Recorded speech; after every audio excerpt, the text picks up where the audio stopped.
Coucou tout le monde, j'espère que vous allez bien. Il y a une petite éclaircie. Je suis allée m'assoupir un petit peu dans mon canapé parce que j'ai eu du mal à dormir cette nuit, à m'endormir, mais j'en ai expliqué en story, hein, l'histoire de la lune. C'est la nouvelle lune là, qui approche et donc en fait, petit problème d'endormissement, ça faisait longtemps que ça n'était pas arrivé. Je rappelle que la lune, comme je l'ai expliqué en story, hein, quand vous montez votre montagne, vous êtes très sensible à la lune, que ce soit, je parle la lune de façon générale, parce que ce soit la pleine lune ou que ce soit la nouvelle lune, vous allez être assez sensible à ça à des moments.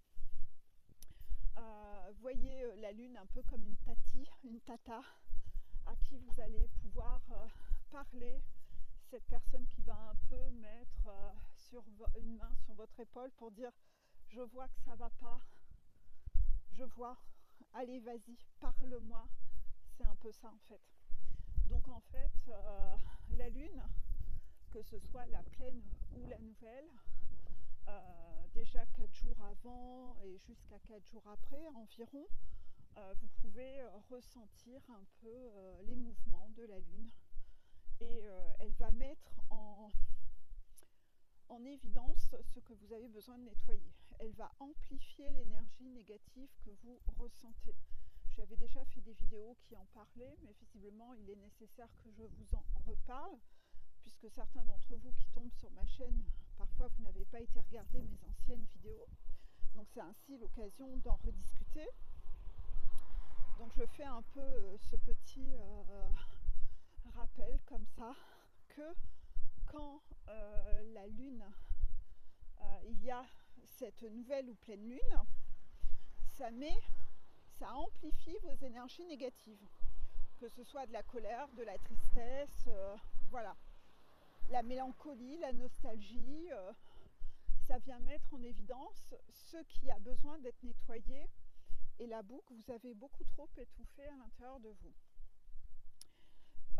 Quand vous montez votre montagne, vous allez le sentir qu'à chaque fois que la lune apparaît, moi je me rappelle que j'appréhendais les dates de la lune, je les regardais à l'avance, je savais que j'allais en baver, j'allais en chier, que ça allait être des moments et quelques jours de marathon d'essoreuse, de machines à laver intense, avec soit des nettoyages de colère ou des nettoyages de tristesse, que j'allais avoir envie de pleurer pendant plusieurs jours ou quoi que ce soit, ce qui est normal quand on est quelqu'un comme moi qui étouffait ses émotions et qui s'interdisait de déranger, pour comme la chanson Si seulement de Kenji Girac, pour pas gâcher la photo, voilà, pour pas gâcher la photo, pour pas embêter les autres, j'étouffais beaucoup et je ne dérangeais pas, voilà. Donc j'exprimais peu mes émotions, mais inévitablement mon corps emmagasiné, j'avais de la boue et à un moment il faut que ça sorte d'une façon ou d'une autre. Ainsi éventuellement vous pourrez avoir quelques énergies comme ça un peu compliquées et beaucoup de cycles lunaires où vous allez le sentir passer. Et puis vous devez laisser cette énergie vous traverser, nettoyer. Faites ce nettoyage. C'est du nettoyage qui ne sera plus à faire, ce qui est pris, c'est déjà ça de prix, voilà, c'est déjà ça de prix.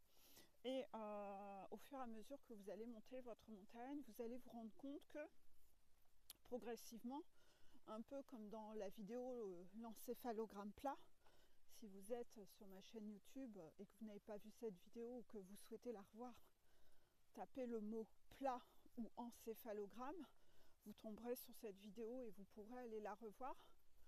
Et ensuite, donc le moteur de recherche sur ma chaîne, d'accord?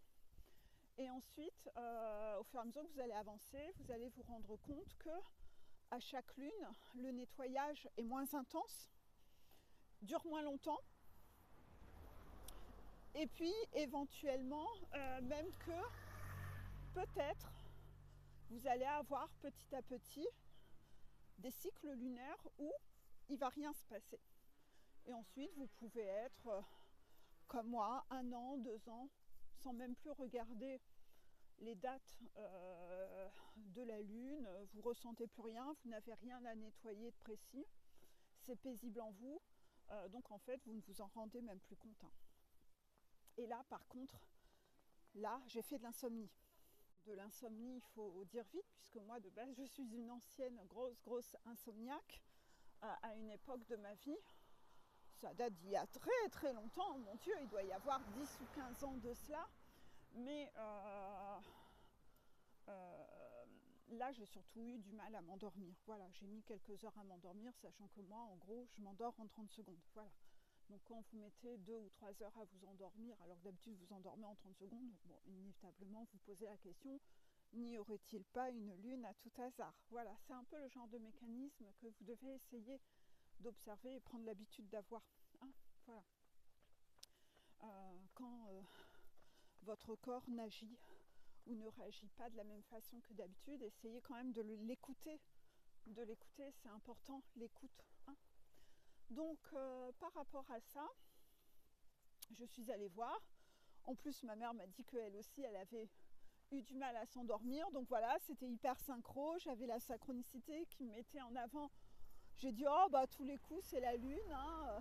Elle s'apprend un petit peu à regarder maintenant, puisque à force de lui répéter, elle regarde de plus en plus quand ça lui arrive. Et en général, ça tombe toujours pile poil à un moment.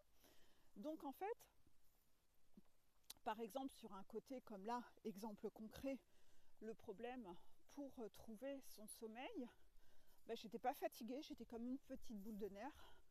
Donc ça me donnait l'impression, c'est comme la boîte aux lettres, l'information. La vidéo, vous savez, où je parle des problèmes de corps, des rêves, de vos émotions qui sont des boîtes aux lettres.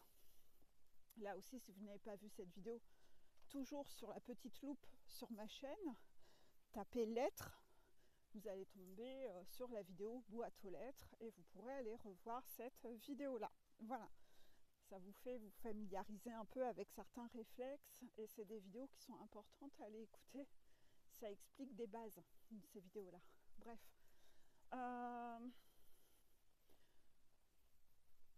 Je suis comme une petite boule de nerfs, je n'arrive pas à m'endormir. Cela veut dire que j'ai trop de nervosité à l'intérieur.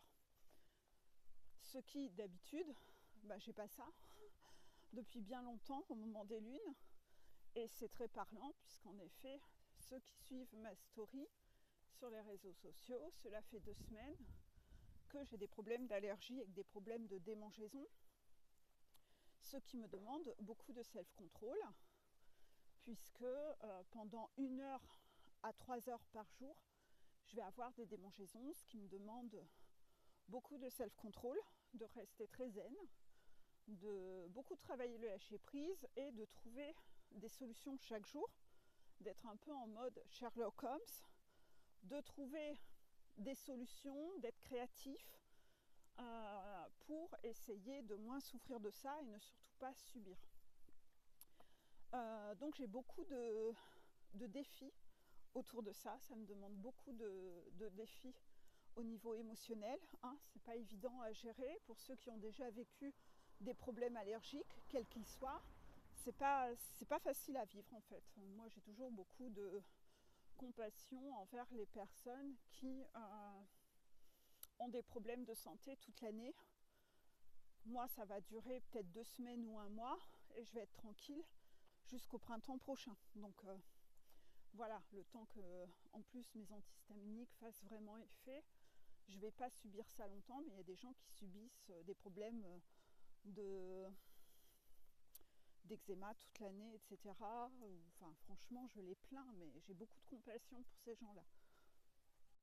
Quoi qu'il en soit, par rapport à ce petit problème que j'ai là temporairement et qui arrive depuis quelques années, toujours à l'automne et au printemps, à cause de certains allergènes dans l'air, contraction confirmée, voilà. Eh bien, en fait, inévitablement, je suis obligée de garder une certaine nervosité, de ne pas m'énerver, rester dans le self-control, de ne pas évacuer. Donc je suis en train de stocker de l'énervement, de l'agacement à l'intérieur de moi. Hein, voilà. Et parce que plus je m'énerve, plus mon corps monte en chaleur, plus les démangeaisons s'amplifient. Donc il faut à chaque fois que je refasse descendre la température de mon corps par différents biais. C'est tout ce dont j'ai parlé déjà en story, le calme, le froid, alors que je suis quelqu'un de très frileuse. Beaucoup de choses différentes, enfin voilà, j'en ai déjà parlé en story pour le coup. Tous les jours, je vous donnais un peu des petites astuces parce que les guides ont trouvé beaucoup de choses un peu rigolotes à jouer là-dessus et je vais vous en parler un peu après du pourquoi je devais vous en parler en story. On va d'abord finir et pas trop s'éparpiller sur le sujet de cette lune. C'est que vous voyez, dans un cas concret comme là, ben vous voyez qu'au moment de la lune, ça vient s'amplifier. Vous ne pouvez pas louper que vous avez de la nervosité à évacuer. Vous n'arrivez pas à vous endormir. Voilà, ça s'amplifie. Ainsi, vous êtes obligé de voir cette nervosité qui a besoin de sortir. Et le lendemain, ouvrez un peu le robinet, allez vous promener dans la nature comme là je fais, pour ouvrir le robinet. Si vous avez besoin de pleurer un bon coup, ben pleurez un bon coup. C'est la boue qui va sortir hors de vous. Et si vous avez éventuellement besoin d'aller faire une séance de sport un peu intense, boxe, je sais pas, courir, enfin voilà, à vous de trouver un truc où vous allez défouler vos nerfs, expulser de la colère, et ça va vous faire un bien fou de taper. Certains tapent dans des coussins chez eux au calme quand ils sont seuls, certains crient un bon coup dans la nature. Il y a plein de méthodes pour gérer l'évacuation de la colère. On parle d'évacuation hors du corps, on ne parle pas d'étouffer avec de l'alcool, avec un médicament, en dormant. Non, c'est pas ça le but, c'est d'expulser. C'est pas d'étouffer pour ne pas ressentir. C'est pas ça. Ni de manger 3 kilos de nourriture pour étouffer la colère à l'intérieur. C'est pas du tout ça. C'est pas prendre une drogue non plus, pas d'alcool, non, non, non. Pas d'énergie de fuite. On expulse en dehors, on n'étouffe pas à l'intérieur. Par rapport à tout ça, concernant ces sujets de démangeaison, en fait, les guides m'ont fait revivre un peu un labyrinthe de tests, de défis. C'est même pas les bons mots en fait, voilà, grosse contraction. C'est pas les bons mots. C'est pas des marathons de tests ou de défis. Au début, j'ai cru que c'était ça, voilà, contraction. Donc en fait, je continue à parler de cette façon-là en pensant qu'au début, c'était des marathons de tests et de défis. C'était une façon de communiquer avec moi, de me faire passer des messages. Voilà, c'est plutôt ça, contraction. Une sorte de nouvelle boîte aux lettres qui s'ouvrait, un nouveau moyen de communication, une nouvelle langue qui se mettait en place.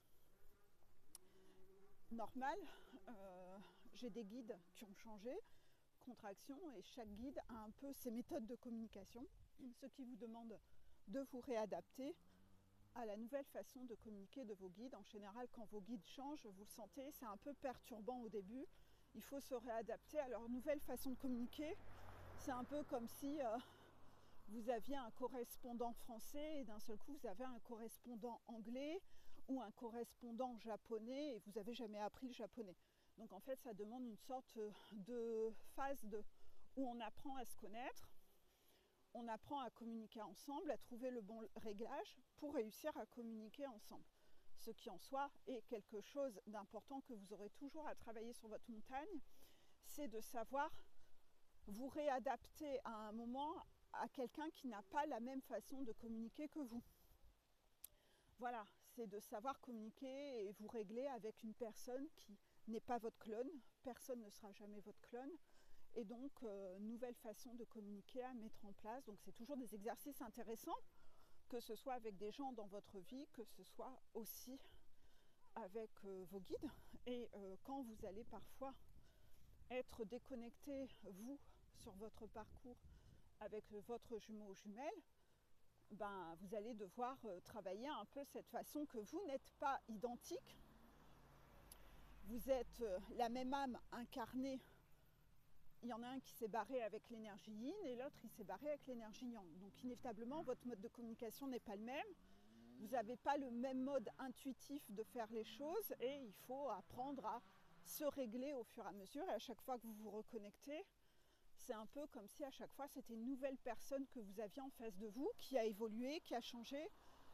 Et ça n'est plus la même personne qu'avant, vous devez réapprendre à la connaître et de nouveau communiquer autrement, quand on vous change vos guides, vous faites déjà des exercices un peu comme ça, sans vous en rendre compte, mais c'est à chaque fois recommencer un peu de zéro avec un nouveau mode de communication différent. Voilà, apprendre à connaître pour savoir, toi, c'est quoi ton mode de communication? Ah, ok, tu me fais passer les messages comme ça. Ah, ok. Au début, on ne comprend rien. Et il faut le temps de se familiariser, etc. J'ai déjà eu 2 ou 3 changements de guide, donc je sais qu'à chaque fois, c'est très perturbant et qu'il faut un certain temps. Donc après, on s'y habitue. On sait que c'est le jeu. Au début, c'est très dur. Très dur. Mais après, on s'habitue et puis ça devient un exercice assez habituel où voilà, on se règle ensemble et on fait connaissance. Ainsi, quand vous allez... là, quand moi j'ai eu tout ce marathon de tests, on va l'appeler le labyrinthe des mangeaisons. Cet été, j'ai eu un labyrinthe Alexis. Et là, j'ai eu le labyrinthe des mangeaisons. Voilà. Donc là, ce labyrinthe des mangeaisons n'a pas été... j'ai pas compris. Au début, j'ai cru que c'était des défis, etc. Mais non, en fait, c'était des choses. À chaque fois, moi, j'étais créative et je cherchais un peu une façon de pallier à ça. Et le lendemain, je retrouvais une autre solution, etc. Et petit pas par petit pas, à chaque fois, ça fait que on se calme un peu au niveau des mangeaisons, les choses se calment à force de ramasser des petites pièces, c'est un peu comme si je trouvais des petites solutions et quand on met toutes ces petites solutions les unes au bout des autres, inévitablement on finit par calmer les démangeaisons. Donc en fait, tout ça c'était quelque chose que je devais vous partager à vous pour vous communiquer des clés, des synchronicités, des pièces du puzzle à vous pour que vous ramassiez mes pièces du puzzle pour ensuite les mettre en pratique dans votre propre vie par rapport à votre défi, de ce que vous aviez vous à vivre actuellement en ce moment. Au début, j'ai pas très bien compris. Je vivais tout comme un défi, donc au début, je me suis dit, on me pousse à communiquer sur mes problèmes de démangeaison, parce que je suis plutôt de nature à ne jamais dire quand quelque chose ne va pas, à rester un peu souvent à pas déranger, pas gâcher la photo, pas vouloir emmerder le monde. Et puis surtout, j'ai grandi avec des personnes qui utilisaient beaucoup des problèmes pour attirer l'attention sur eux, qui prenaient beaucoup de place. Et j'ai nourri une forme en moi où je veux surtout pas leur ressembler parce que ces gens qui se plaignent toujours pour attirer l'attention, moi je dirais toujours que tout va bien et je montrerai jamais que ça va mal pour surtout pas leur ressembler ou qu'on pense que je suis comme eux. Vous voyez un peu l'extrémisme dans lequel je suis partie. Donc voilà, moi j'ai eu un peu ce genre de trauma dans ma vie et donc de ce fait-là, inévitablement, je suis peu expressive quand ça ne va pas. Je prends pas ma place parce que j'ai eu l'habitude de gens qui prenaient toute la place et eux n'allaient jamais bien. Donc moi je devais être la personne qui compensait et qui était le pansement et elle, tout va bien. Donc en fait, inévitablement, par rapport à ça, j'ai pris l'habitude de ne jamais verbaliser quand ça n'allait pas. Cette chanson, si seulement, c'est vraiment moi à 200%, contraction des guides. Pour le coup,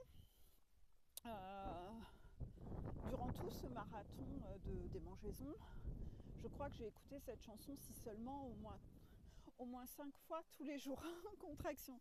Tellement ça me parlait et chaque jour j'essayais de voir un peu comment travailler tout ça. Et en fait, je pensais vraiment au début que c'était un défi de oser parler j'avais un problème, contraction, oser parler que j'avais moi aussi des petits tracas, alors que dans ma façon naturelle et intuitive à l'intérieur de moi, c'est de ne pas en parler, pas déranger, pas gâcher la photo, et parce qu'il y a pire, parce que c'est pas grave, parce que je sais que c'est temporaire, parce que je sais que ça va passer, enfin voilà, j'ai tous mes arguments et les raisons qui font que je ne parle pas dans ces cas-là, c'est d'attendre que ça passe et d'emmerder personne et éventuellement d'en parler après. Voilà, j'ai un peu tous ces mécanismes-là qui sont chez moi très naturels et très intuitifs. Et quand c'est des choses naturelles et intuitives que vous avez en vous, c'est pas facile à changer en fait. parce que c'est vraiment un mécanisme que vous avez depuis tellement longtemps et sans doute depuis déjà pas mal de vies antérieures, contraction, que vous vous en rendez même pas compte. Vous pensez vraiment que c'est normal d'être comme ça. Vous le faites naturellement sans y penser, un peu comme quand vous marchez, vous le faites naturellement. Vous mettez un pied devant l'autre et vous ne vous posez pas de questions, vous le faites naturellement en fait. Donc vous avez beau travailler sur vous, vous gommez des choses et puis il y a toujours des mécanismes comme ça sur lesquels vous gardez un peu ce mécanisme intuitif qui n'est pas facile à changer en fait. Donc au début, j'ai vraiment cru que c'était ça, c'est avoir les couilles et oser verbaliser que ça n'allait pas fort et oser montrer que j'avais un problème. Ce qui est déjà pour moi un énorme défi. Voilà. Donc j'ai vraiment cru que c'était ça.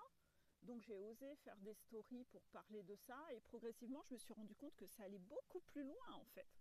Ça allait beaucoup plus loin que ça. En fait, les guides me faisaient ce nouveau guide, en l'occurrence, je ne sais pas encore comment il s'appelle, il va falloir que je fasse connaissance avec lui. Après, là, en me promenant, je vais essayer de savoir un peu comment il s'appelle et si je l'ai connu. On me dit que oui, parce que parfois, c'est des défunts que vous avez connus dans votre vie, un institut, un prof, un voisin, voilà, le parent d'un ami que vous adoriez quand vous étiez enfant, un oncle, une tante, ça peut être mille et une choses. Mille et une personnes que vous avez croisées dans votre chemin de vie, mais pour qui vous avez eu une connexion un peu particulière. Vous voyez, bien sûr, vous ne connaissez pas toujours les guides que vous avez, vous en avez toujours 3, mais il y en a certains, c'est des personnes que vous avez croisées. Bref, j'en reviens à ce que j'expliquais. Par rapport à ça, les guides, en fait, j'ai vite compris qu'en fait, c'était un outil de communication avec moi pour que je fasse des vidéos, pour vous apporter des clés, pour vous pousser à écouter, pour que vous-même vous ramassiez la clé que je posais là sur le chemin et voir qui écoutait suffisamment, qui analysait suffisamment les synchronicités et pour que vous-même vous vous mettiez à ramasser ces petits cailloux du petit poussé sur la route pour vous-même aller travailler sur vous. C'est sûr que si vous avez écouté ces stories pendant une semaine que j'ai faites tous les jours en vidéo, des capsules, ce que j'appelle des capsules uniquement sans rien analyser, juste en écoutant, peut-être même en me jugeant, contraction, c'est que vous n'avez vraiment rien compris à ce qu'est une montagne en fait. Vous n'avez toujours pas compris que vous devez travailler sur vous, vous n'avez toujours pas compris que vous-même vous avez à vous transformer, vous n'avez toujours pas compris qu'il y a des synchronicités, vous n'avez toujours pas compris qu'il y avait des effets miroirs. Et dans ce cas-là, si vous avez écouté toutes ces vidéos en m'analysant moi, en me jugeant moi, c'est que vous êtes encore très très loin de travailler votre condescendance, votre mode jugeant, où vous analysez les autres, mais vous passez tellement de temps à analyser les autres qu'en fait, accessoirement, vous vous faites du surplace. Vous n'avez pas le temps de bosser sur vous, vous avez trop de temps à analyser les autres en fait. Et là, vous oubliez de faire votre propre montagne, alors qu'en fait, les guides passent par des moyens de communication différents pour rendre le jeu un peu plus rigolo, pour vous voir votre capacité d'analyse, de jouer un peu à Sherlock Holmes, de faire un peu tous ces jeux petits poussés où vous ramassez vous aussi des pièces. Et ils essayent d'innover. Vous le savez, quand on a innové avec la série The Crown, on essaye toujours de mettre en place de nouveaux outils pour que ce soit créatif, que ce soit rigolo, que votre montagne elle soit sympa à monter, que vous ne voyez pas trop le temps passer, que vous ne subissiez pas trop et que vous viviez ça un peu comme un jeu ludique pour réveiller aussi un peu l'enfant intérieur qui joue et joue un peu comme un jeu de course, un jeu de piste, voilà. Et vous n'avez rien compris de tout ça, vous êtes toujours avec votre regard rigide à juger et vivre tout ça avec condescendance et peut-être même à m'analyser moi, contraction, à me juger moi. Et là, bon, inévitablement, ceux qui sont tombés dans ce piège-là, ils se sont complètement emplafonnés. Quoi qu'il en soit, j'ai beaucoup de vidéos à faire paraître là-dessus, parce que déjà, les vidéos capsules que j'ai faites toute cette semaine en story sur Facebook vont apparaître là sur YouTube, petite capsule par petite capsule. Donc on va les appeler genre, je sais pas moi, labyrinthe des démangeaisons ou labyrinthe 2, je sais pas comment j'appellerais, capsule 1, capsule 2, comme ça vous devrez écouter ces vidéos avec attention, puisque nous sommes dans le portail de l'écoute, et essayer de voir quelle est la pièce du puzzle que vous devez ramasser pour vous. Et comment vous, cet outil-là, vous le mettez en application pour vous-même sortir de votre propre labyrinthe à vous. Voilà, et c'est ça qui est constructif en fait, c'est un travail d'équipe, c'est pas un travail où vous jugez, vous analysez les autres, vous avez vraiment rien compris en fait. Revenez vraiment à beaucoup plus d'humilité dans le jeu. C'est un jeu justement, et c'est ce que j'ai dit sur Facebook, c'est un jeu, un game, voilà, c'est un jeu J-E-U, mais c'est un jeu pour se recentrer sur le jeu, pas le jeu, pas le tu, vous voyez, c'est le jeu, pas le tu. Et en fait, là-dessus, c'est vraiment un jeu pour vous recentrer sur le jeu. Là-dessus, il y en a plein qui se sont vautrés parmi vous, contraction forte. Les guides l'ont vu. Donc, inévitablement, vous allez devoir retravailler des petites choses en plus. Mais en tout cas, le petit jeu va commencer là sur ma chaîne avec les vidéos où vous allez devoir analyser ces capsules. Et puis, ça sera parfois des vidéos plus courtes. Donc, peut-être que parfois, vous aurez une vidéo tous les 2 jours ou tous les jours. J'en sais rien, moi je vais suivre le mouvement de comment les guides ont envie que je mette, à quel rythme je vais devoir publier ces capsules-là. On m'en demande beaucoup, voilà, moi c'est un labyrinthe là où on m'a demandé de donner beaucoup de ma personne. J'ai donné beaucoup de ma personne de façon physique, j'ai donné beaucoup de ma personne au niveau là, toutes les vidéos que je vais devoir tourner. Et inévitablement, ça, il faut quand même que ça me profite à moi en quelque sorte, c'est que ça me fait quand même augmenter encore mon côté un peu self-control et un côté boudette à un niveau très très haut, voilà, contraction, les guides l'ont vu. Le but c'est ça, parce que moi pour faire ce travail, les guides en attendent beaucoup de moi encore, donc ça va toujours plus loin, on ne vous en demandera pas autant à vous. Voilà, contraction, soyez rassurés de ça. Mais de base, on est censé bosser en équipe, on n'est pas censé bosser les uns contre les autres. C'est dommage que vous ayez un peu cet état d'esprit très condescendant, très jugeant. C'est quand même très laid. Moi, je suis toujours effarée de ça, de me dire, les gens sont tordus dans leur tête, en fait. C'est fou, en fait. Mais bon, c'est ce que vous avez vous-même à nettoyer, voilà, c'est souvent le rigide qui est toujours en train de juger tout le monde, très condescendant, voilà, lui il exige la perfection, donc en fait, dès qu'il cherche toujours une faille pour essayer de trouver une imperfection chez les autres, oh mon Dieu, mais pendant ce temps-là, vous ne bossez pas. Non, c'est normal parce que vous êtes dans cette énergie de vous voir parfait et d'être vous-même le juste, vous voyez. Donc vous avez quand même ce côté très à l'ouest comme la Bretagne, c'est que vous êtes complètement à côté de la plaque en fait. Bon, enfin bref, vos guides vont vous faire travailler ce que vous avez à travailler, sans doute avec en plus de l'humilité. Il n'y aura pas de capsule sur l'humilité, j'en suis désolée, contraction, parce que moi j'ai pas ça à bosser, contraction, mais vous l'avez visiblement. Donc vous aurez sûrement d'autres choses en plus. C'est peut-être justement cette vidéo-là qui vous fera travailler ça. Et prêtez beaucoup attention donc au symbolique et au message dans ces capsules, car les premières capsules qui vont sortir sont des capsules que j'ai faites au moment où ça arrivait. Je ne suis pas toujours bien, ça se voit sur mon visage, je suis en souffrance avec ce problème et j'ose en parler. Je pensais que c'était vraiment mon défi de oser en parler. Et petit à petit, vous allez voir que je gère de mieux en mieux ce problème.